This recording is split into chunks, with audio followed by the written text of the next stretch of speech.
Ce qui m'a amené à cette candidature, c'est vraiment une prise de conscience de voir qu'on était roulé dans la farine, surtout dans ma deuxième circonscription de Lyon, qui est une grande bande qui s'étend de Vézelay à Cruzy-le-Châtel, on va dire, avec les villes importantes d'Avallon, Tonnerre, Saint-Florentin. Il y a aussi Yancy-le-Franc qui est très, très célèbre pour son château Renaissance. Et c'était surtout une protestation, mais vraiment fondamentale, de voir l'état de ruine dans ces 15 dernières années que je connais bien, dans laquelle les politiques ont laissé cette circonscription. Comme plusieurs régions en France, désertification rurale, il y a un quart des logements vacants, il y a du désespoir, tout le monde s'en va en ville, il y a des subsides qui arrivent, mais on ne sait pas bien où ils passent. Enfin, c'est vraiment, c'est très très très malheureux. Puis il y a aussi une déchristianisation, ce qui fait que les problèmes fondamentaux de notre société, comme l'avortement, par exemple, qui est fondamental, ne sont pas pris en compte, donc et ne sont pas compris. L'assassinat des enfants n'est pas compris comme un désespoir profond, un crime qui mène l'humanité à sa perte. Alors ça, ce sont des sujets sociétaux globaux, mais enfin tout est lié, hein,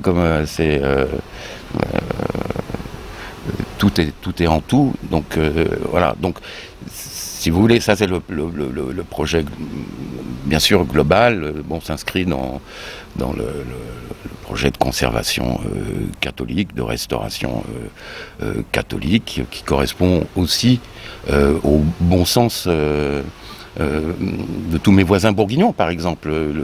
Les choses, dès qu'on parle individuellement avec chacun d'entre eux, bon, on défend sa famille, on respecte la vie, on respecte les anciens, on les accompagne, enfin tout ce qui est de bon sens. Mais alors il y a une sorte de sidération qui fait que eh bien on est entraîné par le tohu-bohu des médias, le tohu-bohu des politiciens, et que c'est là, en fait, il y a une terreur qui règne sur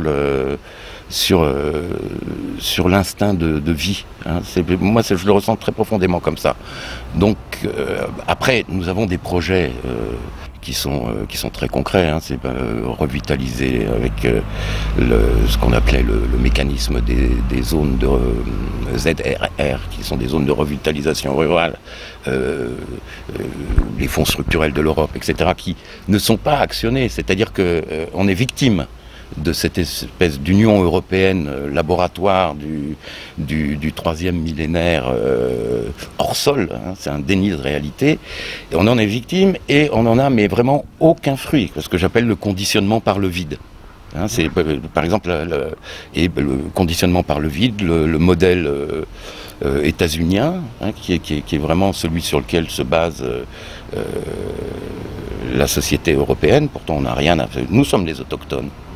Les Français de souche ou les amoureux de la terre, hein, c'est pas une question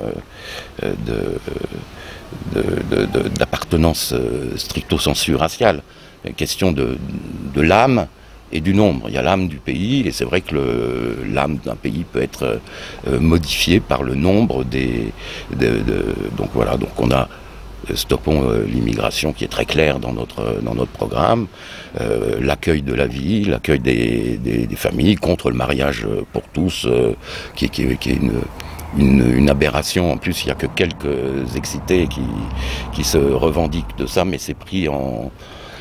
voilà, moi ce que j'aimerais, c'est que la France, de façon générale, puisse réintégrer sa maison spirituelle.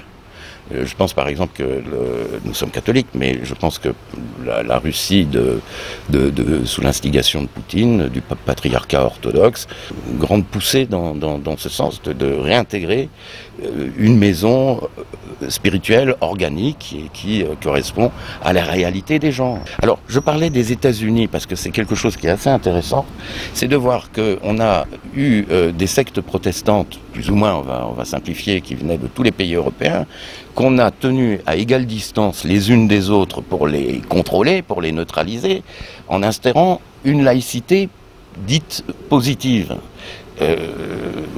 Sans compter que ce sont donc des colons qui se sont installés là-bas, qui ont pris les terres aux Indiens, qui ont trahi énormément d'accords, 476 depuis l'indépendance des tribus, l'indépendance de l'Amérique, des États-Unis plus exactement. Il y avait l'esclavage, etc., etc. Donc nous sommes plutôt dans la situation des Indiens. Oui. Sans parler que, si vous voulez, en filiation, on peut très bien se mettre aussi dans la filiation des esclaves. Donc à titre personnel, moi je suis encore en titre expert du Conseil de l'Europe dans le domaine de la formation aux médias de communication de masse, ça s'appelle, c'est le titre officiel. Donc j'ai beaucoup voyagé dans les pays notamment du Proche-Orient, aussi dans ce qu'on appelait la Grande Europe, c'est-à-dire les pays de l'Est, etc. Et donc je me défends de toute accusation de discrimination, de racisme et toutes les tartes à la crème qu'on essaye de nous servir pour le moment parce que elles permettent oui, alors dites-nous quelle est votre expérience, hein, parce que ce que vous avez fait. J'ai écrit des scénarios, réalisé des films, dont certains ont eu des distinctions internationales, des prix, etc., qui ont trouvé un certain succès. Et puis je me suis spécialisé aussi dans le droit d'auteur, le droit de l'API, le droit des choses comme ça, où je consulte en Suisse et en Allemagne. Bon, moi mon rêve c'est de m'établir justement dans Lyon, où j'ai une propriété, et pouvoir agir pour mes concitoyens. En ce moment, on a un projet qui s'appelle MIM, M-I-M, qui est un projet de, si vous voulez, un mécanisme de couplage entre nos métiers d'excellence traditionnels, c'est-à-dire la pierre, le vin, l'eau, oui, et ce qu'on appelle la transition numérique et environnementale. C'est-à-dire de pouvoir garder un caractère spécifique à notre région, tout en bénéficiant des apports d'une civilisation à laquelle nous appartenons, qui a sa technicité. Les gens d'ailleurs chez nous sont très sensibles à l'environnement, comme tous les individus respectueux de leur entourage. On est très sensible à ça, et on aimerait bien qu'on nous donne la possibilité justement d'exploiter cette... Et comment expliquez-vous l'apparente désertification de la France, de certaines régions françaises, alors que c'est pas le cas dans les pays les pays voisins, l'Allemagne, la Suisse, l'Italie ne sont pas dans cette situation.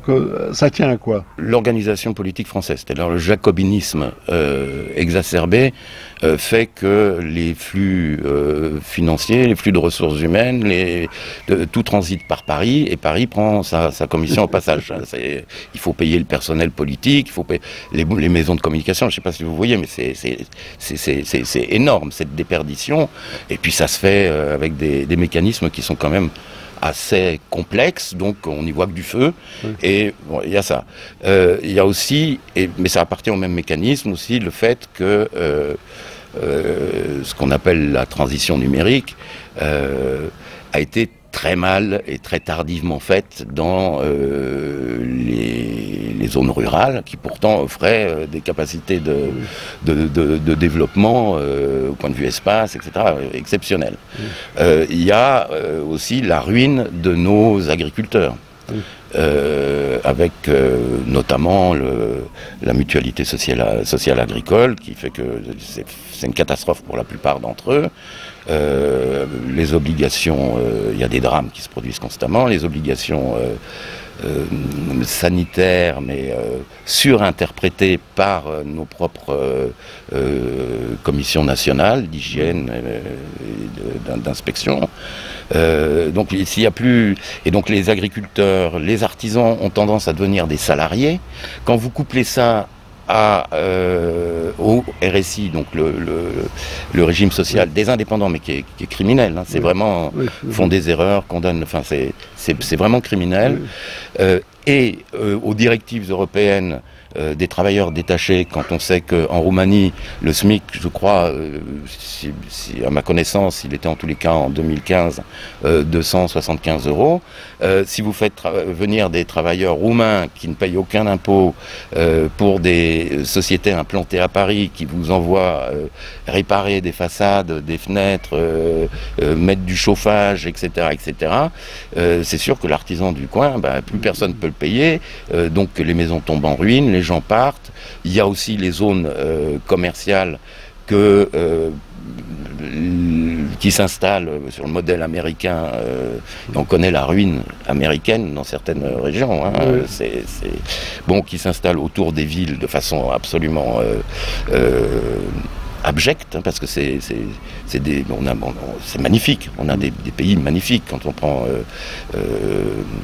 Vézelay, par exemple, où Saint Bernard a prêché la deuxième croisade, c'est somptueux. Hein, c'est vraiment, on a construit des cathédrales pendant 2000 ans, 1500 ans, on va dire. Et maintenant, on construit des espèces de centres commerciaux qui sont tous condamnés à faire faillite parce que les gens partent. Le pouvoir d'achat, il ne faut pas oublier qu'en France, on a un des pouvoirs d'achat les plus faibles en Europe. Hein, c'est pas le 15e pouvoir d'achat, hein. Mais c'est très très faible. Dans tous les cas, dans la zone euro, je crois qu'on est les avant-derniers, quelque chose comme ça. Enfin, donc c'est comme ça qu'on peut expliquer cette désertification et comme on dit, qu'est-ce que vous voulez faire? Il n'y a plus de boulot. Bon, il n'y a plus de boulot. Alors on dit les gens, créez vos emplois. Comment rapatrier le travail dans les provinces, enfin dans ces provinces qui sont désertées? Je pense qu'il est nécessaire de développer une qualité de vie, mais qui ne va pas sans une simplification de la part de l'État jacobin, administrative, etc., et de recréer, si vous voulez, un lien, je prends religieux, transcendant au sens large, c'est-à-dire où les gens soient reliés par des intérêts réels, pas des intérêts fictifs qu'on leur matraque sans arrêt, quoi. Bon, ça c'est dans les campagnes, on a la chance d'avoir un cadre somptueux, pouvoir respirer la vraie vie, d'avoir tout ce qui fait la pérennité de notre condition et son intérêt, de façon naturelle. Donc il y a... Enfin, je dis, moi, ça me semble évident.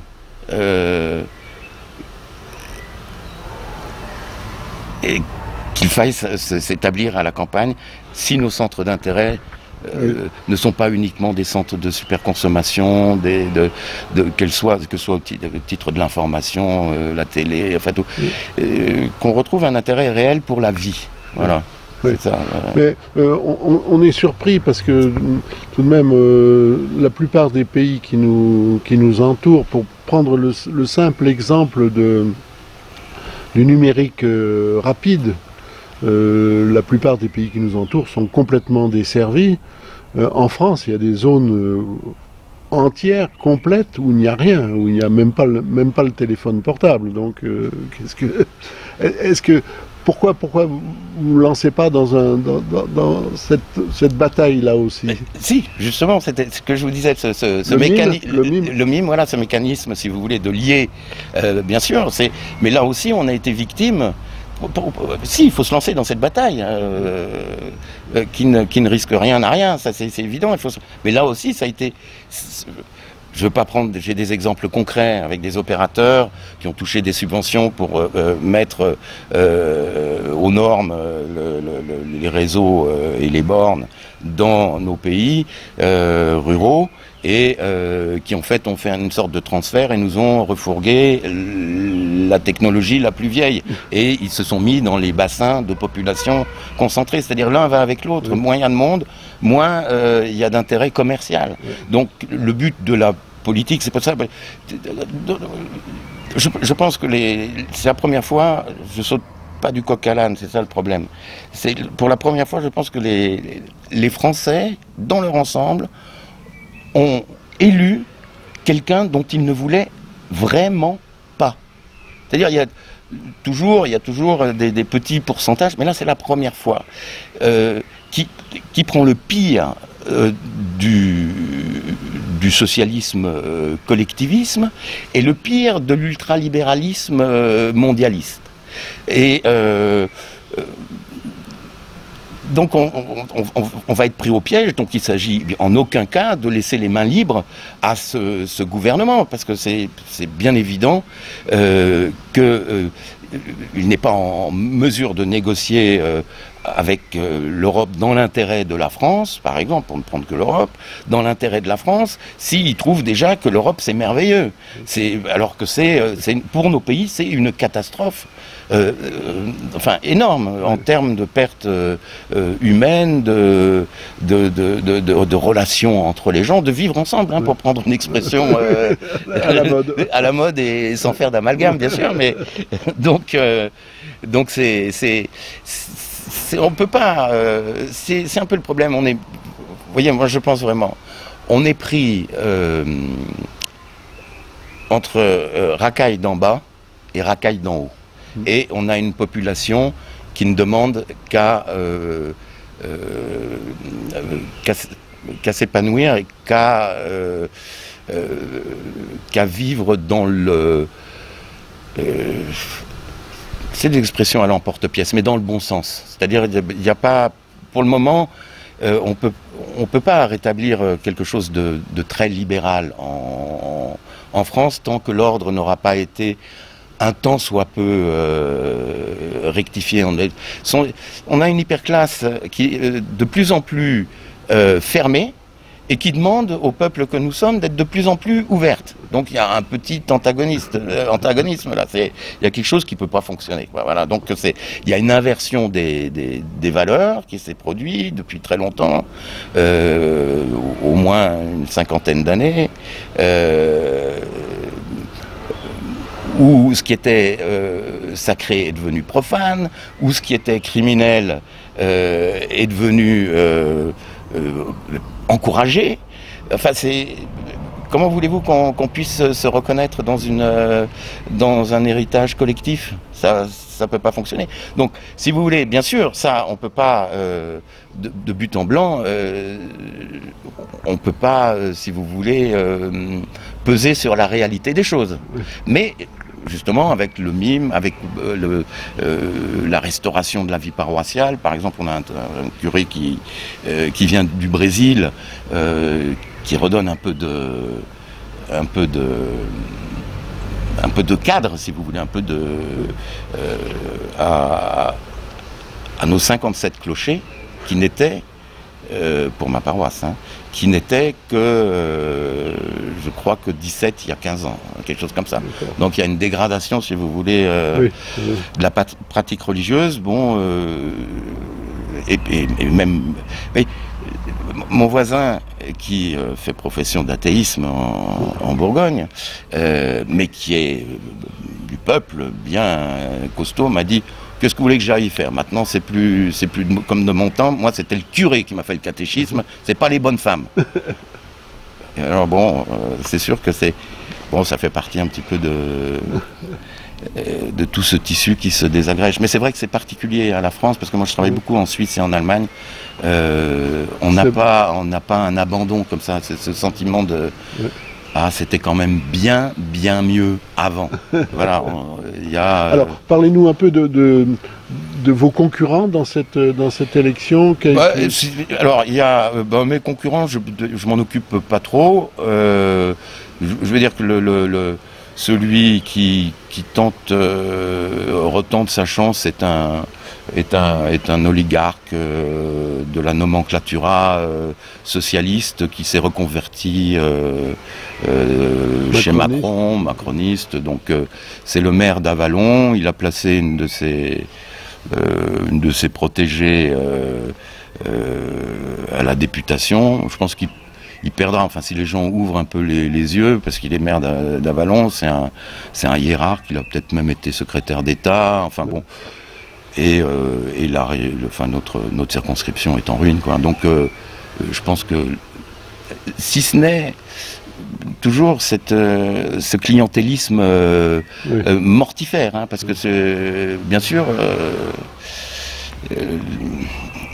on est toujours tenté de profiter de l'avantage immédiat au détriment de la durée, de la construction dans la durée. Donc bon, si les Iconais ouvrent un peu leurs yeux, bon, je pense qu'il ne passera pas.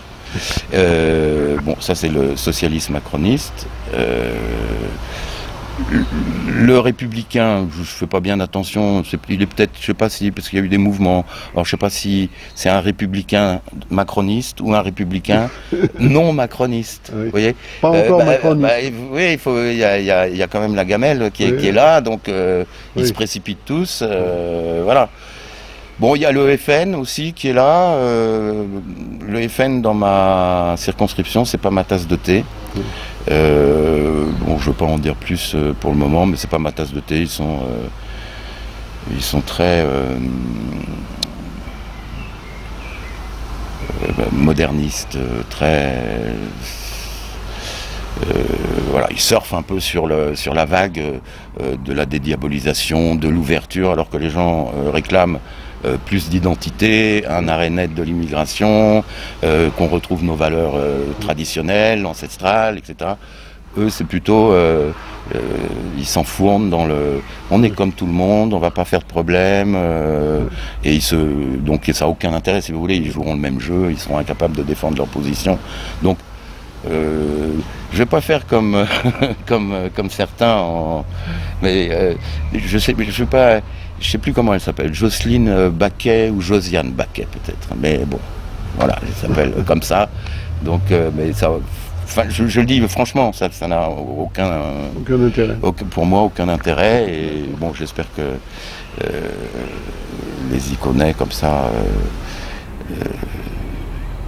au cours de la campagne, verront effectivement qu'on a. Enfin, que c'est dans l'union des patriotes, avec des projets clairs et nets, y compris au point de vue régional, qu'on peut arriver à quelque chose.